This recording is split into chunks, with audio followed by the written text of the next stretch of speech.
dalam upaya menanamkan dan memperkuat nilai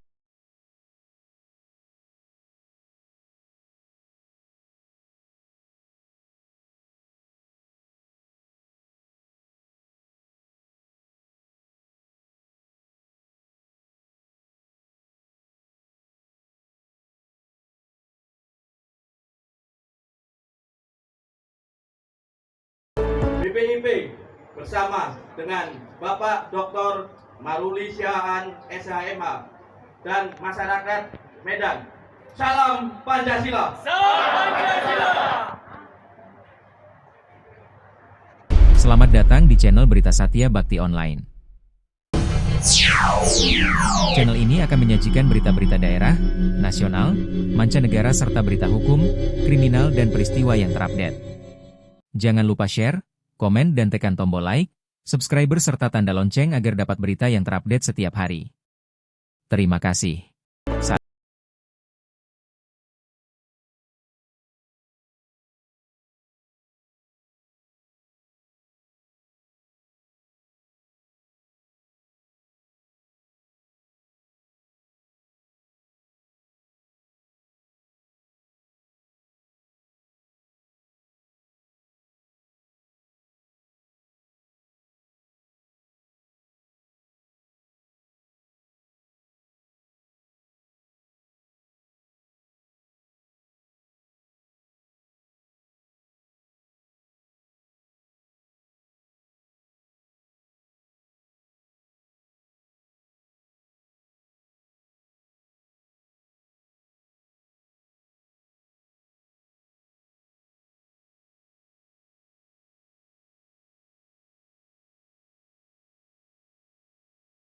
Dalam mewujudkannya, ujar Maruli Siahaan dalam pidatonya itu. Pancasila menjadi terang dan juga menjadi pedoman hidup sepanjang masa dan tidak akan goyah dan tidak akan berubah di dalam kehidupannya, karena itulah nilai-nilai untuk negara kesatuan bangsa Republik Indonesia. Menurut anggota Komisi 13 DPR RI itu, Ekonomi, ya bahwa DPR RI ini bukan kerjanya duduk-duduk di kantor. Ya, yang jelas tugas dan kewenangan adalah inisiasi undang-undang, pengawasan oleh eksekutif dan yudikatif, termasuk juga persetujuan anggaran. Tapi yang paling utama adalah menampung aspirasi masyarakat. Itulah yang paling utama sebenarnya. Bagaimana kita menampung aspirasi masyarakat adalah kita harus hadir dan turun di tengah-tengah masyarakat, sehingga nanti kita mampu untuk meneruskan apa keluhan masyarakat dan juga membangun mitra dengan oleh komisi-komisi yang lain. Kemudian mungkin bagaimana kita sebagai penyusun undang-undang dan wakil rakyat merespon kembali kepada Pancasila, ya harus kembali kepada Pancasila, dan bukan sekedar teori, adalah alat ukur prinsip pekerjaan dan penentuan arah, ya mau dibawa kemana bangsa ini, arahnya mau dibawa kemana negara ini, ya negara bangsa masyarakat ini mau dibawa kemana. Mau kita biarkan hancur tidak akan mungkin. Sudah ada persatuan, nilai persatuan kita, ya kita harus dukung dan dorong. Siapa yang harus bekerja? Tidak cukup hanya dari legislatif, berarti tokoh agama, tokoh masyarakat, para potensi yang ada di wilayah kita. Ini harus kita dorong. Dan juga dalam fungsi legislasi Pancasila menjadi roh setiap perumusan undang-undang, ya mulai sila pertama jelas mengingatkan kita bahwa hukum harus memuat nilai-nilai keadaban dan spiritualitas, ya. Kemudian sila kedua menuntut agar hukum melindungi hak asasi dan juga martabat manusia, bukan hukum yang represif tapi yang berkeadilan. Ini mungkin yang belum dapat di kita ini, berkeadilan, ya. Harus ini mulai dari aparat penegak pemerintahan, masyarakat, bahkan sampai di tingkat lurah. Bagaimana menunjukkan dia kehadirannya berkeadilan agar masyarakat ini tidak ada istilah pilih kasih, ya. Kemudian sila ketiga bahwa regulasi tidak boleh memecah belah, ya, tidak boleh memecah belah, apalagi diskriminatif terhadap kelompok tertentu. Ini masih ada, ya. Kita terus terang kami setiap hari merapat dengar pendapat, ya mungkin DPR sekarang sudah beda. Memperbaiki, memberikan masukan, dan juga mengakomodir apa yang dirasakan oleh masyarakat. Bukan hanya untuk dimarah-marahi, tidak. Ya, itulah sekarang perubahan kita.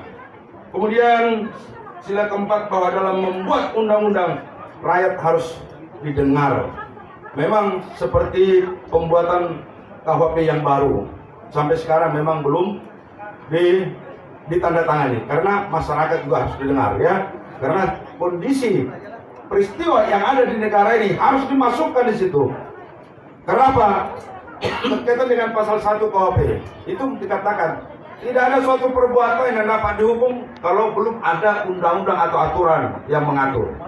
Jadi sedangkan peristiwa yang banyak yang terjadi di negara kita ini, khususnya Sumatera Utara, ya kalau bisa kita lihat sangat miris, ya. Jadi perlu kita harus pikirkan bagaimana membangun persamaan kita. Kemudian sila kelima, menegaskan bahwa keadilan sosial adalah tujuan akhirnya. Jadi dalam situasi darurat sosial seperti di Sumatera Utara, ya, kita harus meninjau kembali apakah undang-undang yang berlaku benar atau berpihak pada rakyat kecil. Ini juga harus kita melihat. Jadi jangan hanya ya tumpul ke bawah, ya, tajam ke bawah, tumpul ke atas, ya. Nah, ini tidak ada lagi sebenarnya istilah ini, harus kita lakukan. Kemudian apa arti menjadi wakil rakyat? Ya, bukan hanya hadir, tadi sudah sampaikan, tapi membawa suara rakyat kecil ke dalam ruang kekuasaan. Itu, ya. Kenapa? Berkaitan menjadi apakah yang berkaitan korban narkoba, kehilangan pekerjaan, apa mungkin terpinggirkan karena akses pendidikannya rendah. Ini yang sering terjadi, ya. Padahal yang orang yang berpendidikan rendah itu bagaimana memotivasikan kita, memberikan semangat. Tidak ada alasan karena ekonomi. Harus kita dorong supaya dia berpendidikan yang layak untuk mendapatkan pekerjaan, sehingga mengurangi pengangguran. Kalau tidak bisa berpendidikan yang kita kualitas yang tinggi, berarti apa yang dilakukan? Perlu pelatihan-pelatihan. Tidak ada lagi sekarang ini yang profesionalisme, harus membuat suatu pelatihan-pelatihan, sehingga di dalam kehidupannya akan mungkin mendapatkan kehidupan yang sejahtera. Itulah harapan daripada Pancasila ini. Kemudian tidak ada terseret kepada lingkaran kriminalitas, ya, dalam arti berpengaruh. Kita melihat Belawang, coba masih umur 17 tahun, 19 tahun sudah berani membawa kelewang keluar, sudah berani menutup kendaraan. Ini siapa yang salah di sini? Berarti tidak memahami sila pertama. Kegiatan sosialisasi ini juga diisi oleh paparan yang dibawakan dua narasumber, yakni seorang dosen atau guru besar bidang manajemen,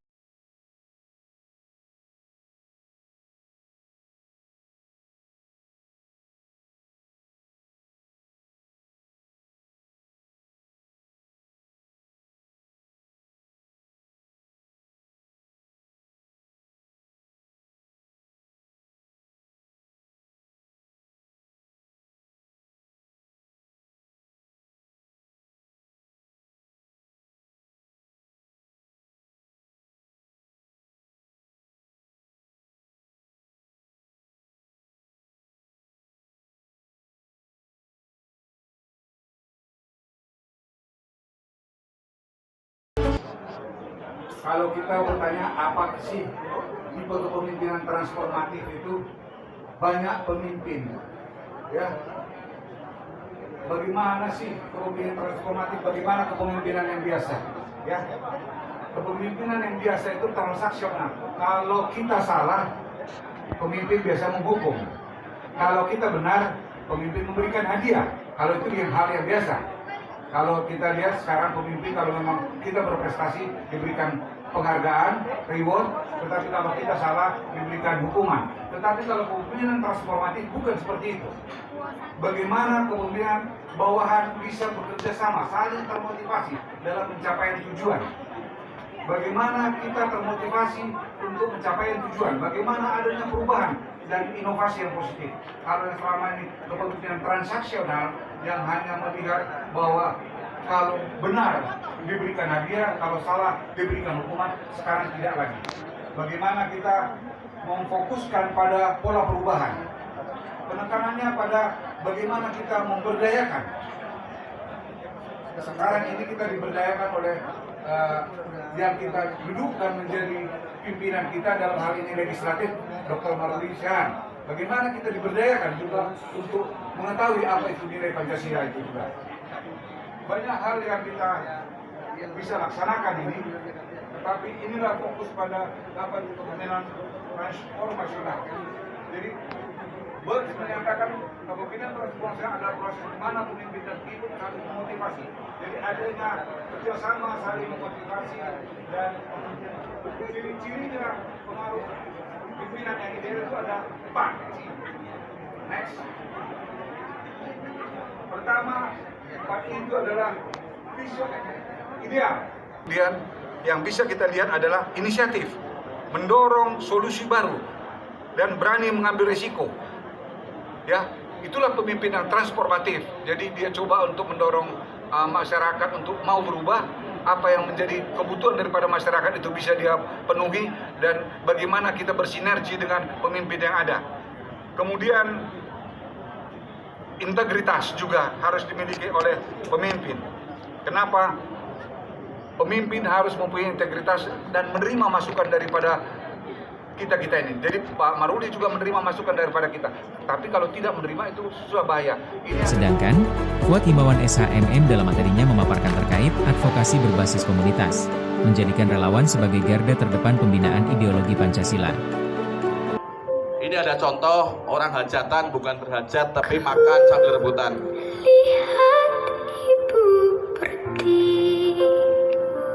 Ada demo yang melibatkan kekerasan. Kemudian ada anak tadi disampaikan oleh Pak Maruli kecanduan game, kemudian memukul ibunya, dan ini kejadian yang berulang.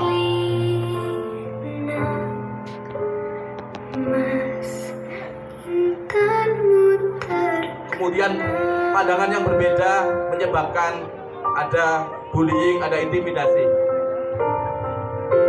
Kemudian KPAI mencatat ada sekitar 2.000 orang menjadi korban kejahatan online. Anak kecil melanggar lalu lintas dengan jargon sayang anak.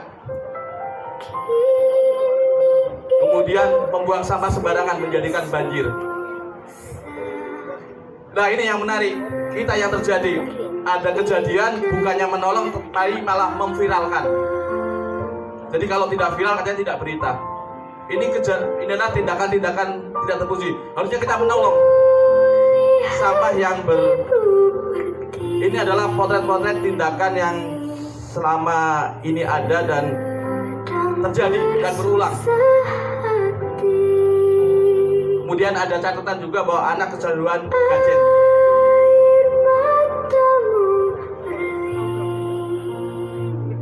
Mungkin ibu lihat di viral ada orang yang tidak bisa kata kecanduan tadi main football. Wah, ini yang paling miris. Anak pramuka SD sudah merokok. Merokok adalah pintu masuk untuk hal-hal yang lain, untuk narkoba dan lain-lain. Kebakaran hutan. Kemudian anak penjarakan orang tua. Terakhir kemarin ada seorang anak membawa orang tuanya ke panti jompo dengan alasan meninggal pun nggak apa-apa. Kemarin viral kan Bapak ya? Gara-gara warisan anak tega gugat ibu. Tawuran, fenomena. Baik, Bapak Ibu sekalian, ini adalah potret generasi kita. Kita menengarai karena tadi sejak reformasi tahun 1998 ada TAP MPR nomor 18 tahun 98 yang dari Mujani Riset yang menyebutkan bahwa ternyata yang bisa menyebut Pancasila benar Bapak hanya 64%. Kemudian yang menyebut 4 sila dari 5 sila ada 10%.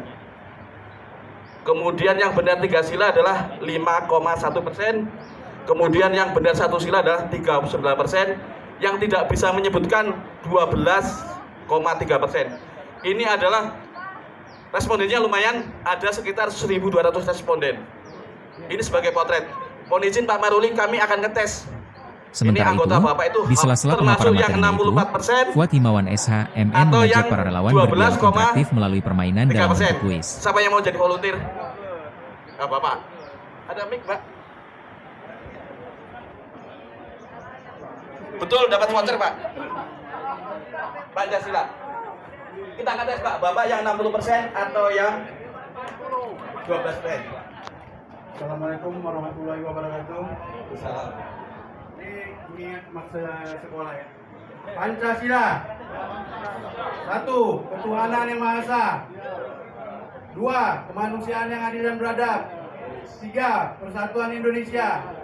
4. Kerakyatan yang dipimpin oleh hikmat kebijaksanaan dalam permusyawaratan dan perwakilan. 5. Keadilan sosial bagi seluruh rakyat Indonesia.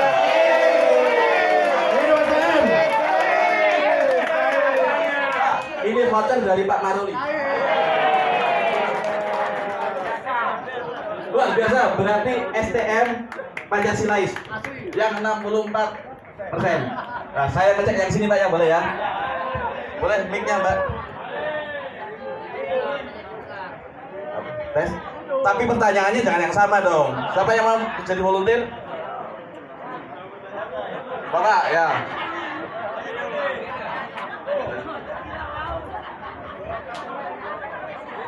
Tapi pertanyaannya terkait Pancasila, tapi bukan Pancasila Pak. Pancasila kan ada gambarnya Pak ya, 5 sila. Sila kedua gambarnya apa Pak? Sila kedua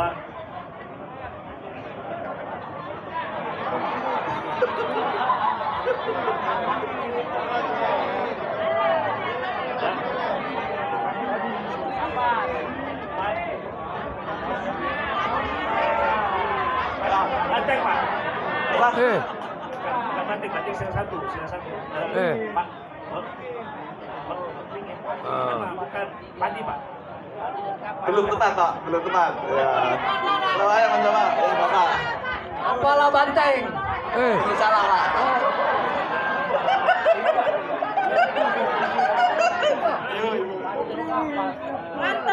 Rantai, wih, luar biasa. Ini udah dapat bocoran nih, udah dapat bocoran dari Pak Maruli Bu, baru ya. Nah, sekarang saya Selain itu, mohon izin, Pak, kepada kasih peserta yang hadir, kasih challenge Fuad ke Himawan Bapak, Pak, ya. SHMM juga memberikan Bapak challenge yang yakni asli Medan mengucapkan mana, Pak? Pancasila dengan bahasa Batak Toba. Medan, siap. Ya, Bapak mohon izin, pertanyaannya jangan sama Pak ya. Coba Bapak Pancasila pakai bahasa Batak Bapak.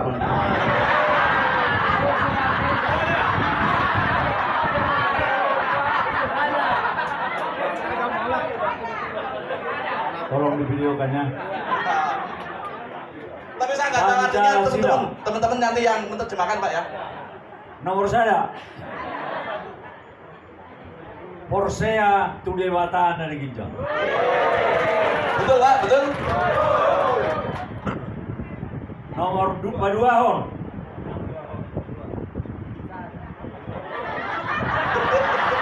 Marholong Niro atau Sude Jolma. Betul Pak. Pak Toluhon. Marsada Hita Sudi. 4.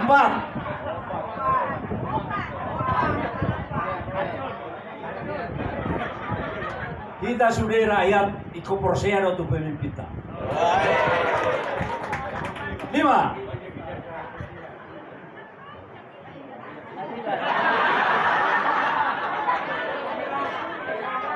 Ikon adil loh kita sudah jolma. Betul Pak, betul. Betul. Mantap, luar biasa Pak.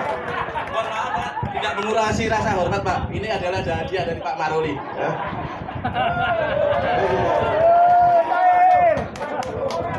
Pak Maruli, luar biasa Bapak. Luar biasa, bagus. Kalau yang ada gambar memang lupa-lupa dikit boleh. Karena memang untuk sila kedua dan keempat kadang-kadang lupa. Ketukar antara banteng dan rantai. Memang betul. Tapi itu menjadi pengingat bahwa kalau tidak kenal tidak sayang. Nah, pertanyaan berikutnya, nanti kuis berikutnya ya. Nanti ada kuis kedua. Baik, Bapak Ibu sekalian, kalau tadi Pancasila ternyata luar biasa Bapak ini jangan nanti dibuat kuis, kalau ditampilkan dulu nanti jadi nggak ada kuisnya deh. Baik, Bapak Ibu sekalian, saya mau tanya lagi yang ke kuning lagi. Oh, Mbak Komang yang belakang ya? Belum ya? Belum. Mbak, boleh satu lagi, Mbak. Tolong diingatkan waktunya. Saya masih punya ada 25 amplop. Dari Pak Maruli tadi. Tanggal lahir Pancasila. Dan mengapa?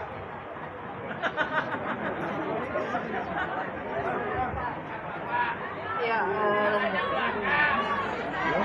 Siapa Pak Maruli? Masih.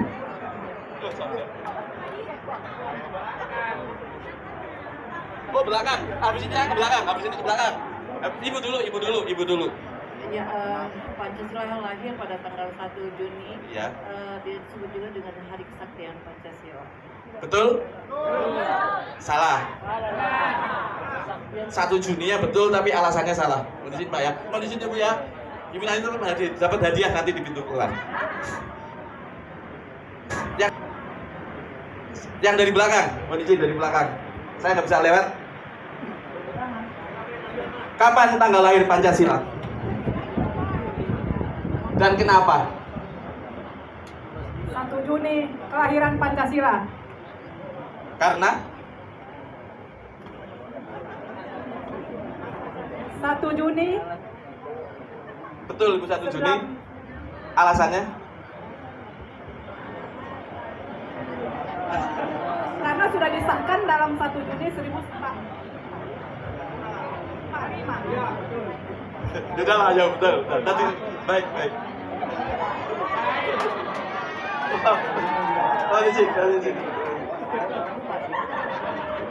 Terima kasih. Baik, Bapak Ibu sekalian, kapan lahir Pancasila ini harus saya jelaskan karena setiap tanggal 1 Juni selalu ada perdebatan. Kapan tanggal lahir Pancasila? Slide, lihat. Tanggal lahir Pancasila adalah 1 Juni. Sudah ditetapkan dengan Perpres, dengan Peraturan Presiden nomor 24 tahun 2018 yang menyatakan bahwa tanggal lahir Pancasila adalah 1 Juni. Momennya adalah pidato Soekarno di depan BPUPK, Badan Penyelidik Usaha Persiapan Kemerdekaan. Belum ada Indonesianya. Jadi ini kadang-kadang pertanyaan menjebak. Kalau tadi disampaikan oleh Pak Maruli, besok ada TWK. Jadi orang mau masuk kuliah ada TWK-nya. Orang mau masuk polisi ada TWK-nya. Mau jadi pegawai negeri ada TWK-nya. Pertanyaan yang menjebak adalah apa singkatan dari BPUPK? Belum ada I-nya. Karena tahun Juni 1945 belum ada Indonesia. Jadi di teks sekarang di tempat buku, di buku anak-anak mungkin masih tertulis BPUPKI. Ada kata Indonesianya. Nah sekarang 1 Juni adalah sebagai momentum dan sudah ditetapkan dengan Perpres yang menyatakan 1 Juni adalah sebagai hari lahir Pancasila. Hari kesaktian Pancasila adalah tanggal 1 Oktober. Berikutnya adalah ada tanggal 22 Juni 1945. Yaitu Piagam Jakarta oleh Panitia 9. Di situ ada momentum adalah ketika menghilangkan kata-kata ketuhanan yang Maha Esa berdasarkan syariat Islam. Itu dihapuskan menjadi ketuhanan yang Maha Esa. Kemudian adalah momentum berikutnya adalah tanggal 18 Agustus 1945 mengenai pengesahan Undang-Undang Dasar 1945 oleh PPKI, Panitia Persiapan Kemerdekaan Indonesia. Sudah ada Indonesianya. Karena Indonesia lahir sejak tanggal 17 Agustus. Itulah mengapa ini kami sebutkan, karena setiap tanggal 1 Juni Bapak Ibu lihat di sosial media akan ada narasi yang mengadu domba, yang intinya bahwa Pancasila bukan 1 Juni, akan dibenturkan dengan peristiwa 1 Oktober. Lanjut. Kemudian ini ada sejarah bahwa kami BPIP adalah bukan lembaga baru. Sebelum ada BPIP ada UKPPIP, Unit Kerja Presiden Pembinaan Ideologi Pancasila. Sebelumnya ada BP7 dan sebelumnya sudah ada mungkin kakek nenek kita ada PPDR, Panitia Pembina Jiwa Revolusi. Jadi terkait dengan pembinaan ideologi sebenarnya sudah lama. Untuk diketahui, menjadi relawan kebajikan adalah memilih untuk menyalakan lilin di tengah gelapnya zaman. Di tengah gempuran egoisme dan perpecahan, Pancasila menjadi cahaya, dan para relawan adalah lentera yang menyebarkannya. Kebajikan tak butuh panggung, cukup ketulusan dan keberanian untuk berbuat benar, meski tak selalu disorot. Mari terus menanam kebaikan, karena bangsa yang besar adalah bangsa yang dihuni oleh hati-hati yang berjuang dalam senyap demi sesama. Demikian laporan Satya Bakti Online dari Tembung, Bandar Halipah, Kecamatan Percuk Seituan Kabupaten Deli Serdang, Sumatera Utara. Editor Publis, Antonius Sitanggang. Jangan lupa share, komen dan tekan tombol like, subscriber serta tanda lonceng agar dapat berita yang terupdate setiap hari. Terima kasih. Renungan. Jangan menunda berbuat baik.